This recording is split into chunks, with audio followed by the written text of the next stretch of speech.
She walked into the elegant music hall with her head down, just another invisible worker in her faded uniform. They only noticed her when they needed someone to humiliate for their own amusement, but when they forced her to play the piano as a cruel joke, what happened next left the entire room speechless.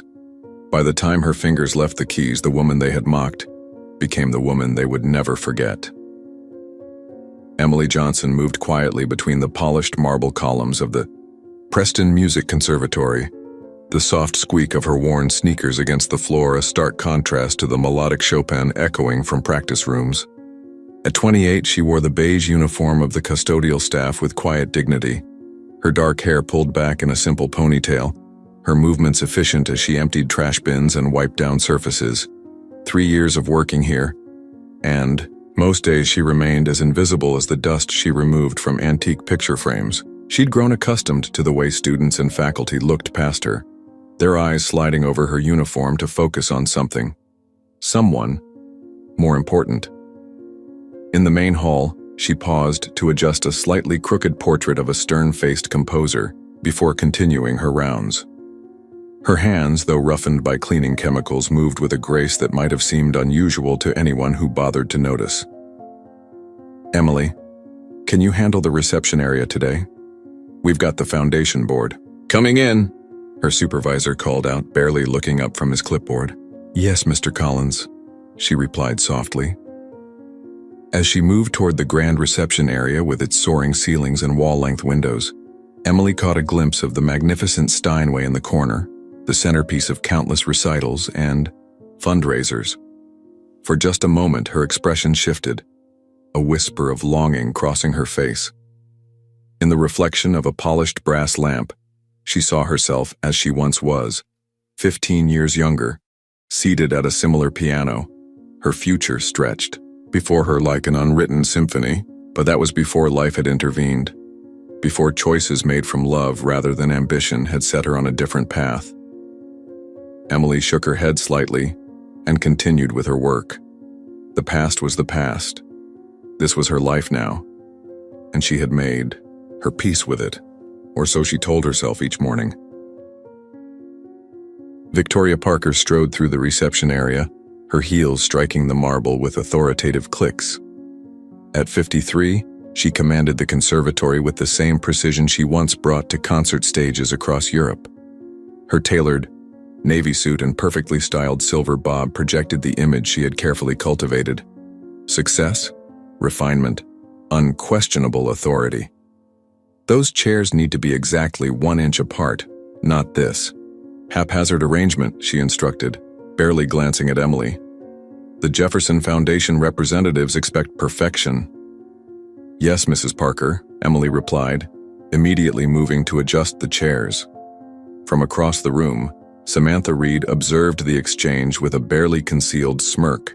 As the conservatory's star piano instructor, Samantha had built her reputation on producing competition winners and maintaining exacting standards.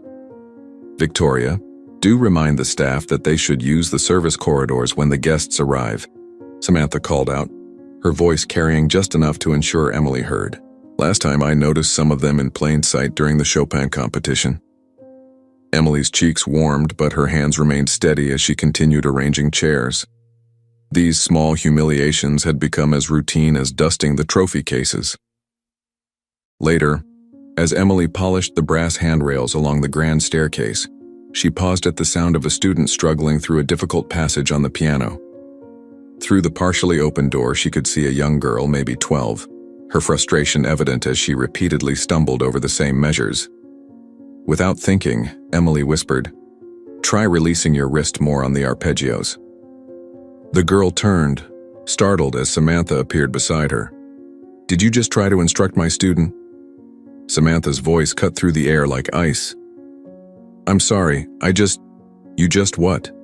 Thought your expertise as a janitor qualified you to comment on piano technique." Samantha's laugh was sharp. "Please stick to what you know, cleaning supplies and trash collection."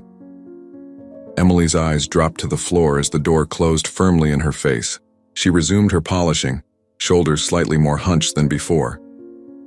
What Samantha couldn't see was Emily's fingers, moving imperceptibly against the railing, tracing the notes of the piece the student had been playing, correcting, perfecting, completing the passage in a silent performance that no one would ever witness. The day of the annual fundraising gala arrived with a flurry of activity. The conservatory gleamed under Emily's careful attention, every surface polished, every chair perfectly aligned. Wealthy patrons would soon fill these halls, their donations determining which programs flourished and which withered in the coming year. Emily worked quietly in the reception area when Samantha burst through the double doors, phone clutched against her ear, face tight with panic. "What do you mean you're in the hospital?" Her voice echoed across the marble floor. "The gala starts in an hour, Olivia. You can't possibly—" She paused, listening, her expression darkening. "Food poisoning? Today of all days?" As Samantha ended the call, Victoria rushed toward her, sensing disaster. "What's happened?" "Olivia can't perform. She's in the emergency room." Victoria's hand flew to her pearl necklace. "But she's our centerpiece. The Jefferson Foundation specifically requested Liszt's Hungarian Rhapsody." "I know that," Samantha snapped, then lowered her voice. "None of my other students can handle that piece without preparation." Jason Miller, a young teaching assistant who had always acknowledged Emily with simple kindness, a good morning here, a thank you there, approached hesitantly. "Mrs. Parker, if I might make a suggestion." Victoria turned, desperate for solutions. "What is it, Jason?" He hesitated, then continued. "I've heard someone else play that piece. Quite brilliantly, actually." "Who?" "Professor Williams is out of town. Unless you're suggesting one of the graduate students?" "No, actually." Jason's eyes drifted toward Emily, who was dusting a nearby display case, seemingly oblivious to their crisis. "I'm suggesting Emily." The silence that followed was deafening. Samantha recovered first, a laugh bursting from her lips. "The janitor? You can't be serious." "I've heard her playing after hours when she thought the building was empty," Jason continued undeterred. "She's remarkable." Victoria and Samantha exchanged incredulous glances before both turning to stare at Emily, who had now frozen in place, duster suspended in midair. "Is this true?" Victoria demanded. "You play piano?" Emily lowered the duster slowly, her cheeks coloring. "Yes, ma'am." "And you think you could play Liszt's Hungarian Rhapsody?" Samantha's tone made it clear how absurd she found the very suggestion. Emily hesitated, then met Samantha's eyes directly for perhaps the first time in 3 years. "Yes, ma'am, I can." Victoria's eyes narrowed as she studied Emily, seeing her, truly seeing her for perhaps the first time. "You honestly believe you could perform at our fundraising gala?" Emily stood perfectly still, caught in the unexpected spotlight of their attention. Around them, staff bustled about preparing for the evening, oblivious to the drama unfolding in their midst. "Let me understand this," Samantha interjected, her voice dripping with condescension. "You think you can step in for Olivia Sanders, who's been training at elite institutions since she was 5? Emily's reply was simple. "I know the piece." Richard Taylor, chairman of the board, approached their small circle, his curiosity piqued by the unusual tension. "What's the problem, Victoria?" "Apparently," Victoria said with an artificial laugh, "our custodian believes she can save our gala performance." Richard's eyebrows rose slightly as he assessed Emily. His gaze traveled from her practical shoes to her simple uniform, lingering on her hands that had just been emptying trash bins and polishing surfaces. "Well," he said slowly, a certain gleam appearing in his eyes, "this is certainly unexpected."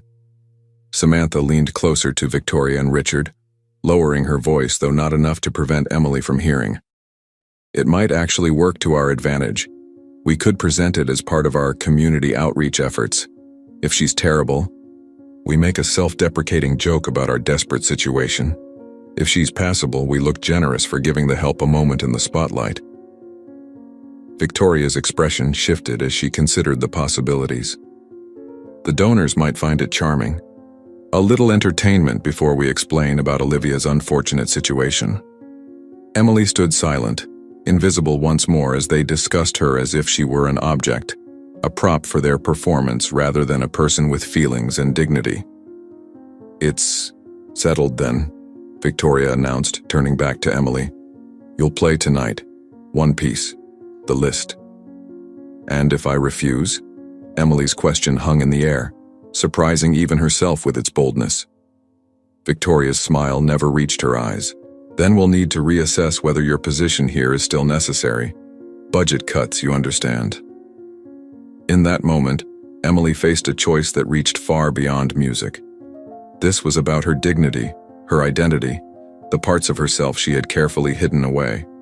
This was about standing up or backing down. We're so close to 1,000 subscribers. If Emily's courage touches your heart, help us reach this milestone today. Hit that subscribe button now to join our community of storytellers and never miss these moments of unexpected triumph. Now let's see what happens when Emily faces her moment of truth. The grand hall filled with the conservatory's most generous patrons, their evening attire glittering under crystal chandeliers. In the wings, Emily stood alone, still in her beige uniform, the name tag, Emily J., pinned to her chest like a scarlet, letter identifying her as outsider, as other. Victoria tapped the microphone, her practiced smile gleaming. "Ladies and gentlemen, we have a slight change to our program tonight. Our scheduled pianist had an unfortunate emergency." She paused, her voice taking on a theatrical quality. "However, in the spirit of our community outreach initiatives, we have a special, alternative performance." Murmurs rippled through the crowd as Victoria continued. "One of our maintenance staff has volunteered to demonstrate how music touches all lives, regardless of background or training."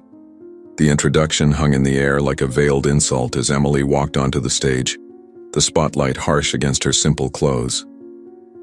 A few titters of laughter floated from the back of the room. Samantha stood near the curtain, arms crossed, a satisfied smirk playing at her lips, like a cat who'd trapped a mouse for its own amusement. Emily sat at the magnificent grand piano, its polished surface reflecting the uncertainty in her eyes. For 15 years, she had played only in empty rooms or on her grandmother's worn upright piano. Never like this. Never with judgment waiting to fall on her like an executioner's blade. Her hands hovered above the keys, trembling slightly. In the front row, Richard leaned toward his companion with a stage whisper. This should be entertaining if nothing else. Emily closed her eyes, shutting out the world that had tried so hard to erase her. In the darkness behind her eyelids, she found herself sitting beside her grandmother, an old woman with arthritis-bent fingers who had once played with symphony orchestras. Music isn't about who you are to the world, her grandmother had told her. It's about who you are when the world falls away. Emily's fingers touched the keys. The first notes of Liszt's Hungarian Rhapsody No. 2 filled the hall. Not the hesitant attempts they had expected, but confident, masterful tones that commanded attention. Emily's hands moved with precision and passion, telling a story through music that she had never been allowed to tell in words. The whispers died. The smirks froze. 200 breathing souls fell completely silent. As the piece progressed through its demanding technical passages, Emily's body swayed with the changing moods, her face transformed by the music flowing through her. The playful sections danced with whimsical grace. The thundering crescendos resonated against the very foundations of the hall. In the third row, an elderly patron wiped away tears. At the back, a renowned music critic who happened to be in attendance leaned forward, his expression a mixture of shock and reverence. Victoria's face had lost all color. Samantha stood rigid, her knuckles white as she gripped the curtain. And Jason watched with quiet vindication, a witness to truth revealing itself note by perfect note. When Emily played the final thunderous chord, the hall remained suspended in silence for 3 heartbeats. Then it erupted. The applause began hesitantly at first, as if the audience couldn't quite believe what they had witnessed, before swelling into a standing ovation. Calls of bravo echoed through the hall, bouncing off marble columns and crystal chandeliers. People who moments before had been prepared to politely endure a custodian's amateur attempt were now on their feet, their faces alight with genuine emotion. Emily sat motionless for a moment, overwhelmed by the response. When she finally rose and offered a small, humble bow, the applause intensified. David Thompson, a respected conductor who had been invited as a special guest, made his way to the stage as Emily attempted to slip backstage. "Wait," he called, his authoritative voice cutting through the applause. "Young lady, where did you study?" Emily turned back, the spotlight still harsh against her uniform. "I didn't, sir. Not formally." The murmurs resumed as David approached her. "That's impossible. Your technique, your interpretation." "My grandmother taught me," Emily said, softly, her voice somehow carrying throughout the now silent hall. "Margaret Johnson." Recognition dawned in David's eyes. Margaret Johnson? The Margaret Johnson who played with the National Symphony in the 70s? Emily nodded. "She raised me after my parents died. We couldn't afford conservatory tuition, but she taught me everything she knew." Victoria stepped forward, her professional mask firmly back in place. "How fascinating. What a wonderful human interest story." "It's not a story," Emily replied quietly. "It's my life." The dignity in her voice silenced Victoria more effectively than any sharp retort could have. "I was accepted to Juilliard 15 years ago," Emily continued, looking directly at Samantha now. "But my grandmother had a stroke that same week. I stayed to care for her. By the time she passed, there were medical bills and the opportunity was gone." David Thompson nodded slowly, understanding dawning in his eyes. "So you took a job here to stay close to music?" "Yes." Emily's simple answer contained volumes. About sacrifice, about dreams deferred but not abandoned, about finding ways to remain connected to what you love even when the path forward seems blocked. In that moment, standing in her uniform under the unforgiving spotlight, Emily Johnson became more than just the woman who cleaned their halls. She became undeniably, irrevocably human in their eyes. The elegant reception hall buzzed with excitement as Emily stood surrounded by patrons who had never before noticed her existence. Their eyes, once sliding past her uniform as if she were part of the furniture, now sought her out with eager curiosity and newfound respect. "Your interpretation of the middle section was extraordinary," remarked a silver-haired woman who had donated the funds for the East Wing. "So much emotional depth." Emily accepted the praise with quiet grace, neither shrinking from it nor reveling in it. Across the room, Victoria Parker moved through the crowd with mechanical precision, her professional smile strained as she fielded questions about the remarkable discovery in their midst. "Of course we recognized her potential," Victoria insisted to a major donor. "Our community outreach programs are designed precisely to nurture such hidden talents." Nearby, Samantha Reed stood alone by the refreshment table, her usual circle of admirers noticeably absent. She watched as her most promising students gathered around Emily, eyes shining with the kind of genuine admiration no credentials could command. Jason approached Emily with 2 glasses of sparkling water, offering her one. "I told you they'd be amazed," he said quietly. "Thank you for speaking up," Emily replied. Not many people would have. Before Jason could respond, David Thompson rejoined them, now accompanied by Elizabeth Chen, the head of the Jefferson Foundation. "Ms. Johnson," Elizabeth began, "our foundation believes that talent should never be limited by circumstance. We've been searching for someone to lead our new initiative for underprivileged youth, someone who understands both musical excellence and real-world barriers." Emily's eyes widened slightly as she realized what was being offered. "The position would include teaching and performing," David added. "Your story and your extraordinary talent could inspire countless young people who believe certain doors are closed to them." As they spoke, Emily noticed Richard Taylor watching from a distance, his expression unreadable. The power dynamics in the room had shifted irrevocably, like tectonic plates after an earthquake, leaving everyone to navigate unfamiliar terrain. 3 months later, Emily walked through the same hallways she had once cleaned, now carrying sheet music instead of cleaning supplies.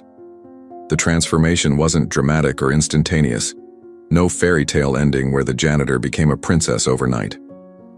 Reality was more nuanced, more meaningful. She still wore simple clothes, though no longer a uniform. Her new position with the Jefferson Foundation's Music Within Reach program gave her the chance to work with students from backgrounds like her own, talented kids for whom traditional paths seemed impossible. As she passed the reception area, she nodded to Victoria, who returned the gesture with a tight smile. Their relationship had evolved into something resembling mutual respect, if not warmth. Some lessons were learned slowly, if at all. In the EO practice room, 8 teenagers waited for her, their faces a mix of hopeful and guarded. They came from neighborhoods where music programs had been cut, where pianos were luxuries beyond reach. My grandmother used to say that music isn't about who you are to the world, Emily told them as she sat at the piano.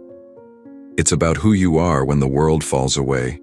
She began to play, just as she had that night, not to prove anything but because music was her truth. As her students watched, their eyes widening at what was possible, Emily finally understood. Sometimes the greatest act of courage is simply being who you are without apology, in a world that tried to make you invisible. As Emily's story reminds us, true talent doesn't always announce itself with credentials and pedigrees. Sometimes it waits quietly in the shadows, in the hands that serve rather than command, in the hearts that have learned resilience through sacrifice. How many Emilys walk among us unnoticed? How many gifts remain hidden because we're too quick to judge by appearances, too comfortable in our assumptions about who belongs where? Have you ever been underestimated or judged unfairly? Or perhaps, you've witnessed someone reveal unexpected talents that changed how you saw them? Share your story in the comments below. Your experience might inspire others facing similar challenges. If this story touched your heart, please hit that like button and subscribe to our channel. We're so close to 1,000 subscribers, and your support helps us bring more of these powerful, life-affirming stories to light. Remember, sometimes the most beautiful music comes from the most unexpected places. Until next time, keep looking beyond the surface.